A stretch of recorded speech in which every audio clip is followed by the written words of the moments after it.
Hi everyone, today we will talk about how to fix or how to solve Facebook video uploading problem. To know how to fix or how to solve Facebook video uploading problem, you should just go to settings like this. We will click. After that, in this page we go to apps, default apps, app settings. When you will see this list, you will go down to find the application of Facebook and you will enter. Then in this page, you will go to click for stop.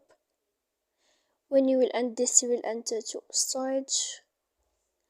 After that, we click clear cache. Then you will go to click clear data. And when you will end all this stuff, you can turn off your Wi-Fi. So please don't forget to support us by like and subscribe. See you next time in another video.